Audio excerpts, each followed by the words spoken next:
Hi everybody, and welcome back to Lost Genre Reddit Stories.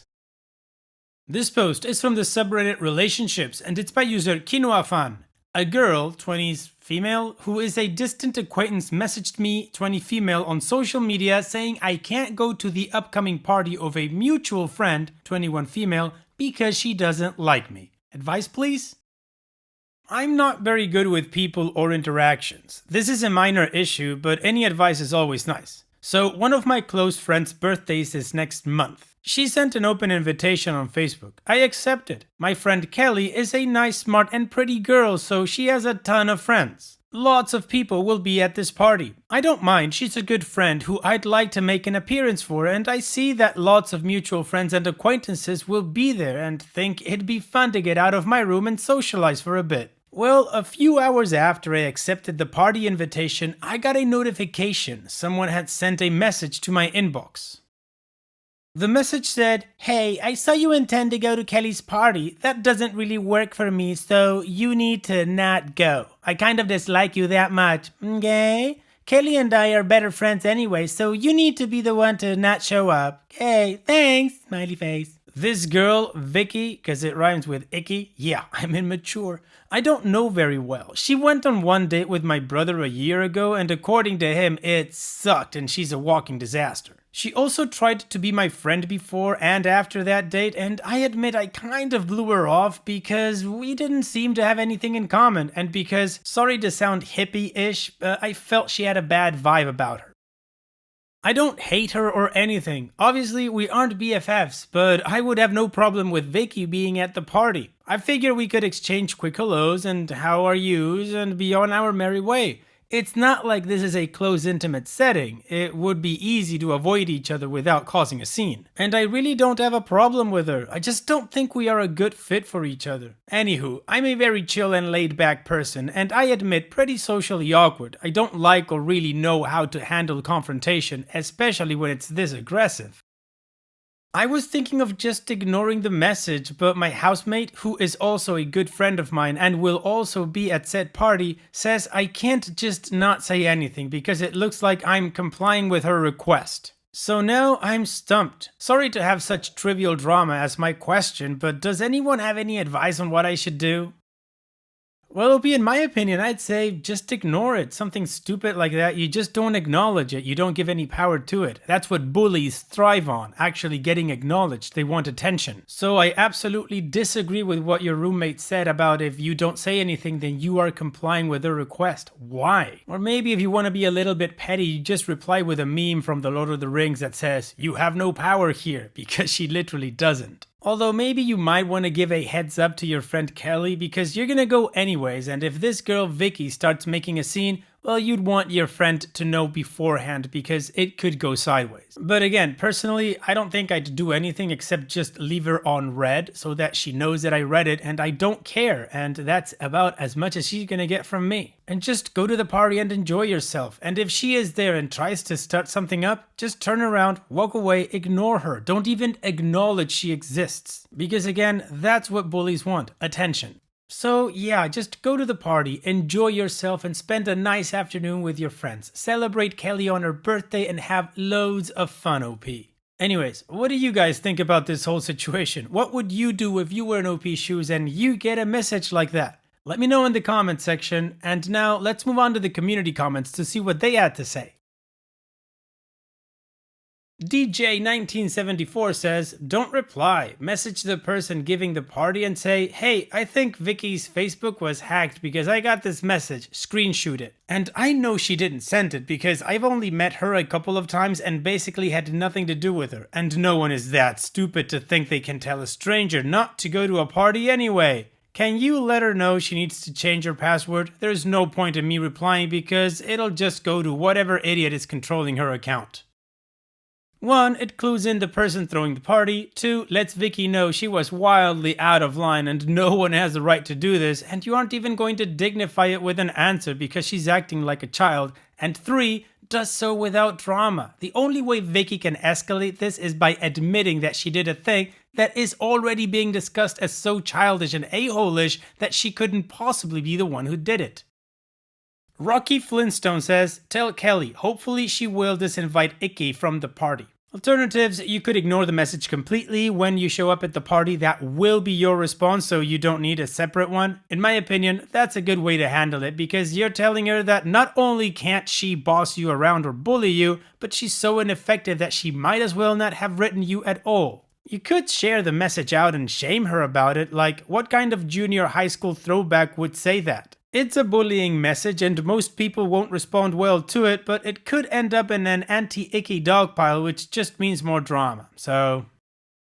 Some Miel says, quote, I don't like or really know how to handle confrontation, especially when it's this aggressive, end quote. When it's aggressive, you respond in kind and then drop it. Kelly is my friend and I want to be there for her. If you can remove your head from your ass, I guess I'll see you there. And Opie responds, oh yikes, I'm getting anxiety just thinking of typing that back to anyone. Aferni Boudin says, I would probably forward it to Kelly just so she is aware. The type of people I would consider close friends would probably tell this girl to go F themselves. So hopefully you'll have the same result with Kelly. But even if that doesn't happen, you'll have proof that you didn't start this drama. And Opie says, I never thought of that. I guess if I threw a party, haha, and one of my friends was causing this kind of drama, I would want to know so I could ask what their problem is and how that type of stuff is not cool. I don't want to start more drama, especially for Kelly's birthday, but she's a sweetheart, so I hope she knows I'm just trying to do the right thing. And Adius476 says, respond, get back in my parents' fridge with the rest of my brother's leftovers, and then ignore her. And Dopey responds, haha, oh my god, if I wasn't a total coward, I would do this. Alright, well the community gave OP some pretty varied advice, going from savage, like this last one of, get back in the fridge with the other leftovers, wow, to ignore it and to tell Kelly just in case if anything goes bad. So now let's move on to the update to see what OP ended up doing and how this story ends. I took your advice and decided to tell Kelly what was going on. I texted her and said, hey girl, very excited about your party and thank you for inviting me. I'm sorry to do this, but a few hours after I accepted your invitation, I got this message from Vicky, screen cap. I haven't spoken to Vicky in about a year and I really don't know what this is all about, but I do know I don't want to cause any drama at your party. Would it be easier on you if I stayed away? I just want what works best for you. 15 minutes later, I got a text from Kelly that said, what the F? I started to text back, but Kelly called me while I was typing. She was pissed. Kelly basically asked what Vicky's problem was, and I told her I didn't know. She'd gone on one bad date with my brother a year ago, and we didn't really hit it off as friends, and this is the first time I'm hearing from her. I told Kelly I felt bad and didn't want to cause any problems for her. Kelly said, I can't believe she has the nerve to try and uninvite people from my party. That message is so middle school. This is OMG, I'm so mad. OP, I have to go. I'm going to get to the bottom of this. I'm not mad at you. I'll get back to you, I promise. I've got to sort this out.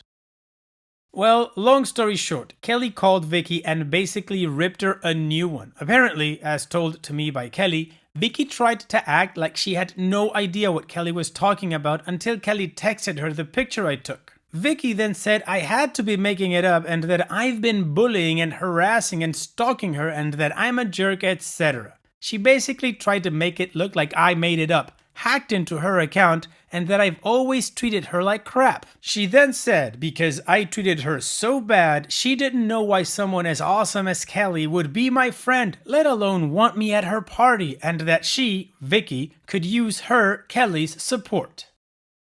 Kelly was having none of it. She basically said that she knew me and knew I would never do something like that, and also that even if I was the type of person, there's no way I could know her information to get into her Facebook. She said that Vicky must think she's really stupid to try and pull that kind of BS on her, and who the hell did she think she was trying to stir up this drama and tell people they couldn't come to her party? Kelly then said Vicky started crying and swearing she was telling the truth and why wouldn't Kelly believe her and why was she being a drama queen, etc. Kelly promptly uninvited Vicky from the party and said they were no longer friends and that she couldn't believe how much of a jerk Vicky is. Kelly unfriended and deleted her from all social media. Kelly called all her friends and asked if they had gotten similar messages from Vicky, but no one had, so apparently Vicky actually had a personal problem with me and wasn't trying to just uninvite people for the hell of it. I'm still not sure why she fixated on me, but that's life, I guess. Vicky started harassing Kelly and calling her names on the phone until Kelly blocked her. According to mutual friends, Vicky is making posts on Facebook about shallow girls and their drama and how the people closest to you always betray you, etc. I didn't hear from Vicky again, but I blocked her to be safe. I told my brother what happened and he just rolled his eyes and said he isn't the least bit surprised because Vicky is a effing psycho and basket case. Kelly treated me to coffee to make up for what happened to me, even though I said there was nothing to apologize for, but she insisted. We had a nice time, even though Kelly was in a bad mood for a bit and angry she had thought Vicky was a friend and that she had known Vicky was a problem, but she had compassion for her and felt everyone deserves a chance and was mad that Vicky took advantage of that. I'm not surprised, since Kelly is a really nice person, but I cheered her up and Kelly is feeling much better now. She says I have to come to her party or she'll kick my butt, and I promised I would be there. All in all, there was some drama, but it's over now, and I'll be honest, I feel a lot more relaxed that Icky Vicky won't be there and that Kelly believed me right from the get-go and didn't think I was trying to start drama. It actually felt really good that she never once doubted me and believed me from the start. I need to get more coffee with her. Thanks Reddit for your help. Well, OP, this is definitely a happy update. Everything was resolved with just a teeny little bit of drama from Vicky's part, but well, what do you expect, right? From somebody who sends a message like that, like, you can't go to the party because it doesn't work for me? Ugh. But regardless, Kelly back to you, and now you're going to the party, and everything is right with the world. So that's awesome, OP. Thank you so much for sharing, and all the best in the future. Take care. Now, let's move on to the next post. This post is from the subreddit Malicious Compliance and it's by user Arstorok. You are salaried, right? Just stay up for this meeting. Let's begin with a brief bit of backstory. I have found that every company has a Todd. You will know who your Todd is because he is who you call when you don't know who to call. When the unthinkable happens and everything is on fire and there is no hope or salvation, Todd steps in to fix it. Todd spends his entire time fixing the unfixable. He has been with the company since the dawn of time, knows the true names of several demons, and was in the room when the old magic was written. Our Todd has an elite team to be on call when stuff breaks. Each team member is the highest authority in the company for one specific thing or another. They are the elite. Their word is law, and to question them is to question Todd. Our story begins shortly after I accomplished my greatest goal and became the newest member of Todd's team. Now, my company works with point of sale. We sell computers, software, printers, card readers, and pretty much anything you need to take money from someone else. After years of working in the call center, I proved myself worthy of Todd's attention. I interviewed, tested, and became the specialist in third-party integration. My focus is the connection between our product and whatever weird stuff your company wants to use. Examples of this include getting smart lights to change on command from ordering kiosks, letting the staff control the new jukebox you bought with their employee ID cards, and getting the sales data for the day to report to your Canadian counterparts in both French and English. But only if someone buys the Poutine Saurus surprise that day, and other fun conundrums that only the client can fathom. It is important to note that during my time in the call center, I was paid hourly. As a specialist, I would be made a salaried employee and would be on call. After accepting the position, I was told that I would have a trial period of 1 month to prove myself. I would remain hourly, but would have a pay increase to more closely match my expected rate as a salaried employee. I would have the title change and new responsibilities of my job, but I had this month to prove I was worth the extra pay. On the first day of my new job, we get a call from one of our more needy clients. 1. All of their stores must be upgraded to Windows 10. 2. As each store makes about 10,000 a day, taking them down for a remodel is not acceptable. 3. All of these upgrades must be done overnight while the store is closed. 4. If the upgrade fails, the store must be rolled back that night so it can open hourly. 5. The window of time to do one of these upgrades is 8 hours. 6. The fastest they have been able to do one is 10 hours. All of this means one thing: they need a specialist to do the upgrades, one that knows their integration. I give Todd the "put me in coach" nod, and a deal is struck. Todd is about to leave on vacation, which leaves me under the control of Steve, the director of the support center, who used to be my boss before I worked for Todd. I am now on overnights. 4 nights a week I upgrade these stores. I supervise 2 to 3 technicians who are on site in separate stores. I do all the software, they do the hardware. This process is staggered based on time zones, so I generally am pulling 12-hour shifts. The overtime is amazing, especially paired with the raise I got. Fast forward a week or two, the initial batch does not go the best. I have a 40% failure rate. This is due to scripts provided to both the client and me by the various third-party companies used by the stores, including their music, food delivery, and credit card processors. Everyone on their side knows who is the bad guy here. Talks are in place and we are moving forward. A meeting between the client and us is scheduled near the end of the week, right in the middle of my off time. As I said, I am working 12 hours a day. I live a full hour from work and for security reasons can't do these upgrades outside the office. I have 10 hours to eat, sleep, get up, and eat again before work. Once I get to work, there are no breaks on the upgrade train. No lunch, no stopping. So I get home at around 11 AM each day. The meeting is set for 4 PM. I can't get any reasonable sleep before the meeting or after. Steve demands that I be there to account for my failures. I already have another specialist assigned as my proxy for these sorts of meetings because sleep is a thing. I also explained that I am still hourly, but he won't hear it. He insists that I need to be there to explain why the project is going so poorly and that my explanation better not just be throwing other people under the bus. He tries to explain that I am salaried and therefore need to be there when the company needs me, especially when I am the one who is screwing up. Again, I try to remind him of my probation period, but he won't listen, and there, my friends, begins the malicious compliance. I clock in at 10 PM the day before the meeting. I do my updates, all 3 of which are successes, due to what I assume is a change in the third-party backend. The scripts I am provided with worked perfectly this time, and all goes well. The corporate contact I report to in the morning tells me the meeting is just to go over the new changes to the procedure we went through that night, and I will get the cliff notes in my email. No need to attend the meeting. I thank them and sign out. Then I sit. For 6 hours I twiddle my thumbs, take a lunch break and a car nap, and wait for the meeting. When it's time, I walk upstairs to the top floor and the conference room where everyone but Steve is shocked to see me. I calmly take my place and wait for the meeting to start, stating that I was asked to be here. The meeting lasts 30 minutes and consists of the new procedure, praise for my diligence, and a quick overview of how the timetable will change because of the past failures. It is noted that my performance have prevented a lot of the sites from failing when they would have otherwise, and the client is pleased with my work. Steve, who had previously blamed me for the failures, sheepishly agrees that I was a good fit for the project. Then, the meeting ends with the best part. The person giving the talk states that she knows I am asleep right now, so she will go over the changes with me personally when I get in tonight. Meanwhile, the guy I asked to sit in on the meeting for me will work with them to set up the changes to be deployed. About 3 hours of work, so that it's all ready when I get in at 10. The meeting ends.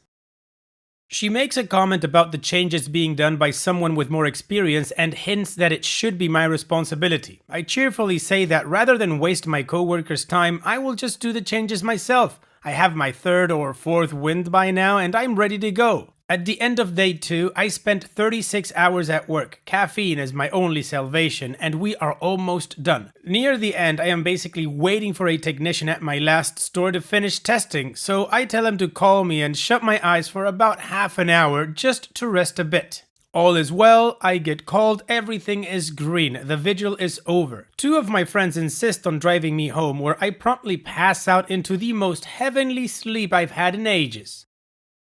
I woke up to an email asking me to head to work for a meeting with HR. It is my day off, so I'm kind of perplexed. I head in and apologize for being fashionably late. The meeting is with the head of HR, who has a report that I was sleeping on the job. There is camera footage of my 30-minute power nap. I calmly explained that Steve had asked me to show up to the meeting and then asked me to stay later to set up the changes. And by the time I took my nap, during what I called my paid 30-minute break, I had been in the building for 35 hours. I politely remind the HR head that I am only on my trial period and will be expecting overtime pay for that time. It came out to about around 33 hours due to my extended lunch break.